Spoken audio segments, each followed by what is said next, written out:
Eric Dollard é um renomado engenheiro elétrico americano, especializado em pesquisas que envolvem magnetismo, eletromagnetismo e eletricidade. O engenheiro é discípulo do maior gênio da eletricidade, o extraordinário Nikola Tesla, sendo, portanto, considerado o único cientista no mundo com a capacidade para reproduzir alguns experimentos elétricos e científicos de Tesla. O Sol não tem nenhuma estrutura interna, é vazio.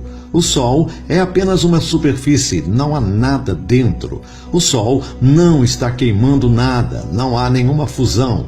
O Sol é um transformador, não está queimando nada. É um conversor de energia de outra dimensão, sendo a luz e o calor processos residuais, afirma o cientista. Durante mais de 30 anos de experiências e pesquisas elétricas, Dollard teve 8 laboratórios queimados e destruídos misteriosamente. Dollard estudou o Sol durante 4 anos e realizou inúmeras experiências que comprovam que o Sol não é uma bola queimando no espaço. O engenheiro elétrico afirma que o Sol está a 6.000 quilômetros da Terra e não a 150 milhões de quilômetros, como afirma a pseudociência. A luz não viaja no vácuo do espaço e, portanto, o Sol está dentro da ionoplasma, afirma Dollard. O sistema cientificista afirma que o Sol é uma estrela no centro de um sistema planetário, um astro composto de hidrogênio e hélio que possui traços de outros elementos. Inclui-se nesta lista ferro, níquel, oxigênio, silício, enxofre, cromo, neon e magnésio. Animações gráficas da NASA retratam o Sol como sendo uma bola de fogo queimando no espaço em um suposto processo de fusão nuclear ou hidrogênio se convertendo em hélio. No entanto, a ciência atual trabalha apenas com teorias hipotéticas e conjecturas intuitivas e fajutas para definir o Sol. A descrição científica do Sol por si só é contraditória. A possibilidade do Sol produzir oxigênio em sua composição superficial é totalmente inverossímil. Outra inverdade científica é de que o Sol possui uma grande força gravitacional que confinaria todo o sistema planetário à sua volta. Força gravitacional é outra baboseira científica e, portanto, não existe. A gravidade e nada é a mesma coisa. O que existe é a força magnética. O Sol seria composto de níquel, cromo, magnésio e ferro, e estes elementos seriam responsáveis pela verdadeira força magnética do Sol. A temperatura do Sol, segundo a pseudociência, é de 5.778 K, ou 15 milhões de graus Celsius. Não há como produzir um campo magnético com os elementos níquel, cromo, ferro e magnésio sob grandes temperaturas. Hidrogênio e hélio também não produzem magnetismo. O níquel, o ferro, o cromo e o magnésio perdem suas propriedades magnéticas quando submetidos a menos de 3.000 graus Celsius. Portanto, o Sol, como é definido pela pseudociência, jamais produziria um campo magnético que pudesse atrair outros corpos no espaço. Desta forma, nenhum planeta orbitaria o Sol ou seria atraído por sua força magnética. O Sol, como define a pseudociência, não é o centro do universo e não está atraindo nada no espaço. Força gravitacional é a mesma força que atrai poeira para uma tela de TV, ou seja, não exerce nenhuma força de grandeza. Para haver fusão nuclear na superfície do Sol e provocar a queima, seria necessário oxigênio. O oxigênio se produz de duas formas, pela fotossíntese e pela fotólise. Para haver fotossíntese, seria necessário plantas com clorofila e alguns tipos de algas na superfície do Sol. A fotólise produz oxigênio proveniente da radiação ultravioleta, que entra na atmosplana e decompõe a água que existe na atmosplana e o óxido de azoto. Não há água para o Sol decompor em sua superfície ou em sua atmosfera. Na natureza do fogo, só haverá fogo quando houver combustão, e para que haja combustão, é necessário que ocorra uma combinação entre os elementos combustíveis, temperatura de ignição e o oxigênio do ar atmosférico, comburente. A combinação em proporções adequadas desses elementos produzirá um processo de desprendimento de calor e energia luminosa. Também não existe oxigênio no espaço que pudesse contribuir com a queima do Sol. O Sol da pseudociência é apenas mais uma das inúmeras falcatruas científicas que travestem a ciência contemporânea. Há um grande número de cientistas fugindo de debates e de discussões acerca do Sol, pois um grande número deles reconhece as inúmeras gambiarras científicas que foram construídas pela pseudociência para definir o Sol. Apenas a eletricidade explica a força magnética e a existência do Sol. O Sol não é maior que a Terra e nem está a 150 milhões de quilômetros da Terra. O Sol seria um pouco maior que a Lua. A Lua possui, segundo a ciência, 3.474 quilômetros de diâmetro. O Sol teria aproximadamente entre 5.000 a 6.000 quilômetros de diâmetro. Eric Dollard acredita que o Sol esteja entre 5.000 e 6.000 quilômetros de distância da Terra. Dollard afirma que a indução magnética produz luz, calor, energia, frequências eletromagnéticas e radiação. Essa seria a melhor explicação para definir o funcionamento do Sol dentro do sistema. O Sol possui um forte campo eletromagnético que capta frequências de energia da Terra e do espaço elétrico. Esta captação se define em um processo contínuo de indução magnética. Resumindo, o Sol capta a energia da Terra e de outra dimensionalidade no espaço e as converte em luz, frequências, radiação e calor. Sua flutuabilidade e confinamento dentro do sistema se dão em razão do intenso campo magnético da Terra e do eletromagnetismo existente no domo. Portanto, campo magnético da Terra é bem maior e mais intenso do que o campo magnético do Sol e da Lua. O universo está carregado de partículas elétricas e de filamentos que produzem campos eletromagnéticos. O Sol capta toda essa carga elétrica e frequencial que vem da Terra, do espaço e do domo. Para manter o equilíbrio deste sistema, o Sol atua como um gigantesco transformador, convertendo toda essa energia captada em luz, frequências, calor e radiação.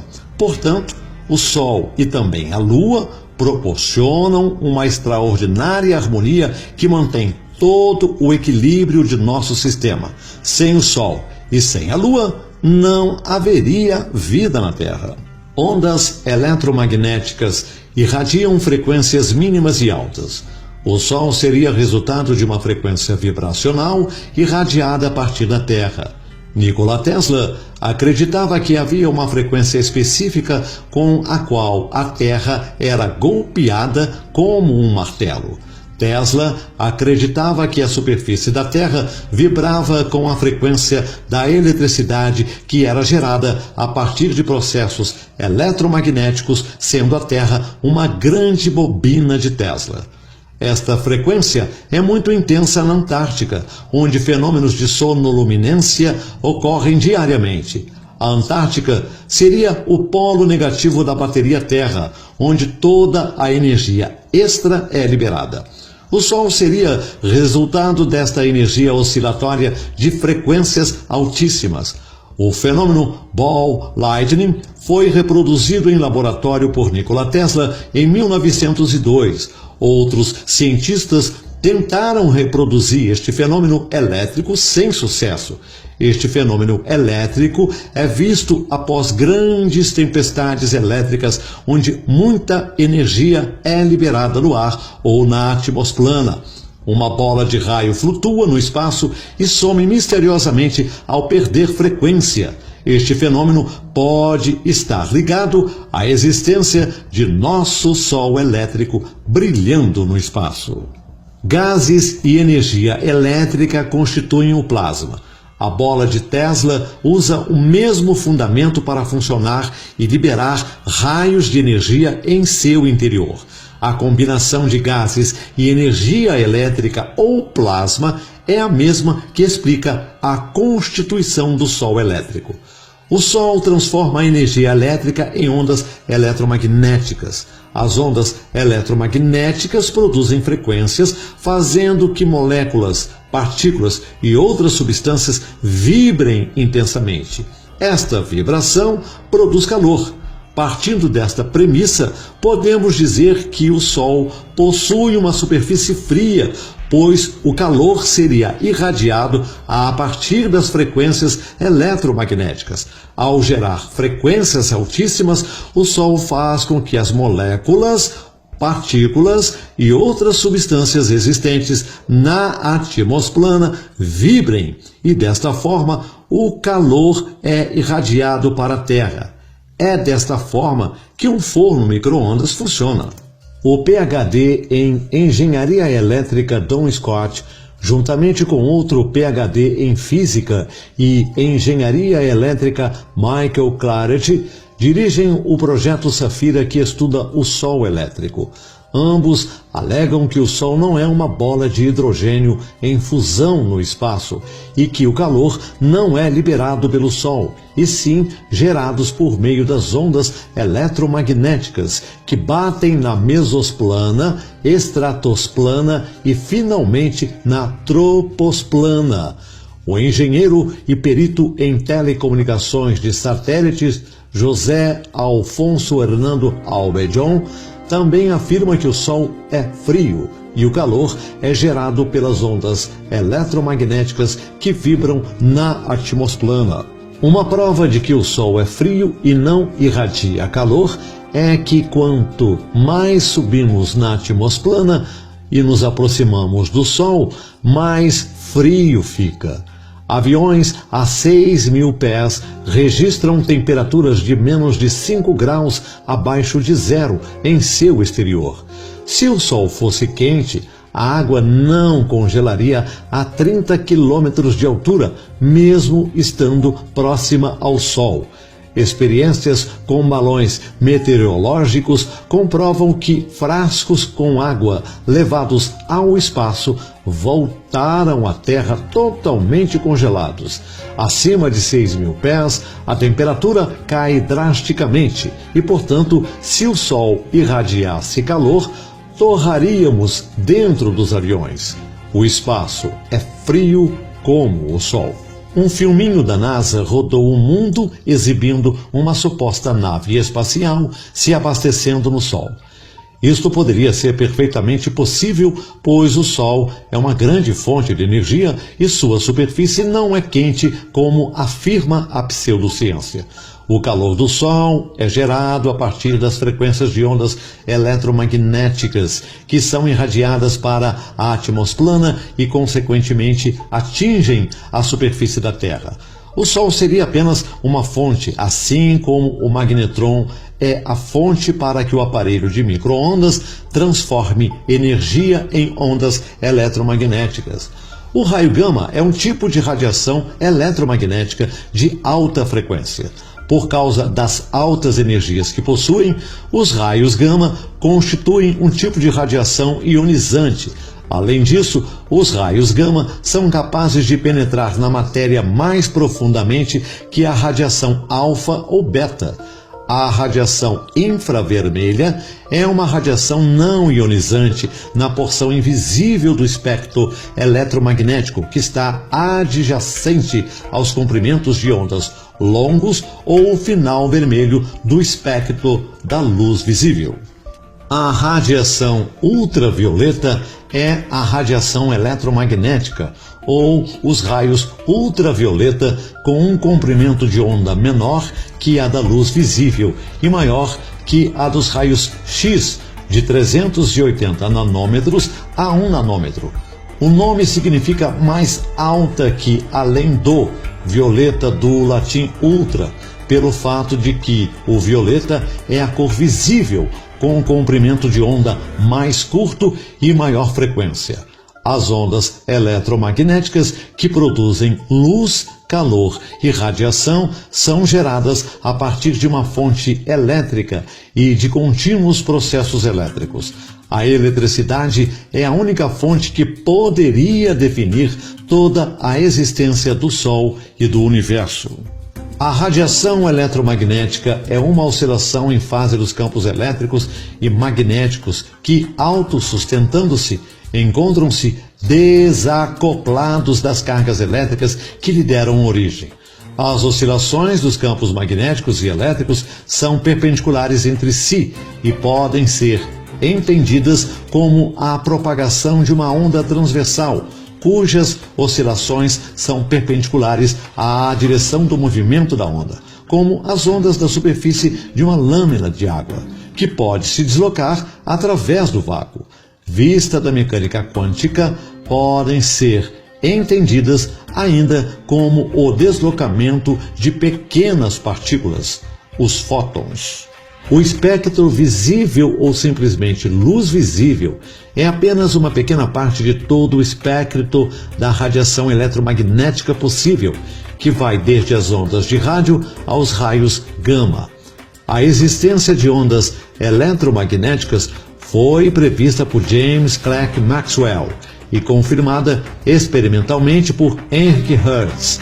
A radiação eletromagnética encontra-se aplicações como a radiotransmissão, seu emprego no aquecimento de alimentos, fornos de micro-ondas, em laser para corte de materiais ou mesmo na simples lâmpada incandescente. O Sol é, portanto, um transformador ou conversor elétrico e a radiação eletromagnética gerada pelo Sol elétrico pode ser classificada de acordo com a frequência da onda em ordem crescente nas seguintes faixas: ondas de rádio, micro-ondas, radiação terahertz, radiação infravermelha, luz visível, radiação ultravioleta, raio-x e radiação gama. As pseudolabaredas vistas nas animações da NASA não são labaredas de fogo, e sim descargas elétricas violentas que ocorrem em torno do Sol. O mesmo efeito pode ser visto em um transformador elétrico ao receber uma carga superior de energia. As manchas solares são vórtices eletromagnéticos em seu fluxo natural de energia. O Sol possui uma poderosa força eletromagnética que trabalha em interatividade com o sistema espaço, domo, terra. O calor produzido pelas ondas eletromagnéticas irradiadas pelo Sol aquecem a água do mar e dos rios, aquece e dilata o ar, produz brisas, ventos e furacões. Seu calor ferve a água e a transforma em vapor. O vapor, por ser mais leve, se concentra na atmosplana, formando as nuvens que flutuam nos céus. Desta forma, o Sol exerce papel fundamental nos efeitos climáticos da Terra e influi sistematicamente nos ciclos de chuvas, ventos e tempestades. É também nas rotas ou nos fluxos magnéticos que o Sol percorre sobre a Terra que se originam os furacões, maremotos e terremotos. Isso ocorre em razão da água ser naturalmente diamagnética, ou seja, a água repele um campo magnético quando é confrontada com esta força. A água constitui-se de um campo magnético em oposição ao campo magnético que é aplicado externamente, de modo que este campo, sendo mais fraco e oposto, produz uma força que repele o campo magnético mais forte. Este efeito repelente da água explica as marés nos oceanos da Terra. O Sol implica uma energia eletromagnética positiva que causa a baixa maré, e a Lua implica uma energia eletromagnética negativa, causando a maré alta. A energia eletromagnética do Sol e da Lua são mais intensas que o campo magnético da água e, portanto, interagem nos efeitos das marés. O sal potencializa a capacidade de água salgada do mar em produzir eletricidade. A interação do Sol com a água do mar funciona como uma imensa usina de energia. Cerca de 71% da superfície da Terra é constituída de água. Desta forma, as propriedades eletromagnéticas do Sol e da Lua atuam como dois gigantescos ímãs, alterando o nível das águas em até 17 metros acima da superfície do mar. O Sol também exerce grande influência nas camadas tectônicas da Terra, provocando tremores de terra e grandes terremotos. Cientistas e geólogos descobriram que há grande quantidade de água salinizada no interior da Terra em volume e quantidades superiores aos oceanos que cobrem a Terra. Esta camada é chamada de hidroplaca. A hidroplaca fica em uma área de transição entre as camadas de granito e de basalto. A força magnética do Sol teria influência sobre a água salinizada contida nestes imensos reservatórios subterrâneos. Desta forma, a força magnética pressionaria ou empurraria a água sobre as placas superiores das camadas da Terra. Esta pressão na hidroplaca provocaria os abalos e os terremotos. Todas as áreas incidentes de abalos sísmicos e terremotos estão concentradas nas faixas ou trilhas magnéticas do Sol. Recentemente tivemos terremoto no México e 3 furacões que destruíram Porto Rico e atingiram Miami, Flórida e parte dos Estados Unidos da América. Os fenômenos ocorreram justamente no caminho que o Sol faz sobre a Terra. As placas tectônicas foram pressionadas pela força diamagnética da água, que por sua vez foram potencializadas pelo forte campo eletromagnético do Sol. As frequências das ondas eletromagnéticas fizeram vibrar as camadas inferiores da Terra e a força diamagnética sobre a água fez pressão sobre as placas tectônicas, causando os terremotos. A pseudociência afirma que a Terra-bola também possui um centro formado de níquel e cromo. Segundo os lunáticos cientistas, o cromo e o níquel, aquecidos a 6.000 graus Celsius, seriam responsáveis pelo campo protetor magnético que protege a Terra contra os efeitos da radiação solar. No entanto, o cromo e o níquel, aquecidos, perdem suas propriedades magnéticas e, portanto, não protegem a Terra e muito menos geram um campo magnético. Nada no universo se originou do acaso. O sal do mar não é obra do acaso. As partículas e moléculas não são obras do acaso. As plantas, algas e os vegetais não são obras do acaso. Os planetas e as estrelas não são obras do acaso. O domo elétrico não é obra do acaso. A Lua e o Sol não são obras do acaso. Os átomos não são obras do acaso. O eletromagnetismo não é uma obra do acaso. A vida e o homem não são obras do acaso. Tudo no universo foi planejado pela mente sábia do Criador para interagir com a eletricidade que permeia o universo. O Sol é um grande transformador ou conversor elétrico que interage com todo o sistema. O Sol faz parte do perfeito circuito elétrico que mantém todo o sistema funcionando. O Criador planejou sabiamente todo o sistema com perfeição e usou a eletricidade e o magnetismo para perpetuar sua esplêndida obra.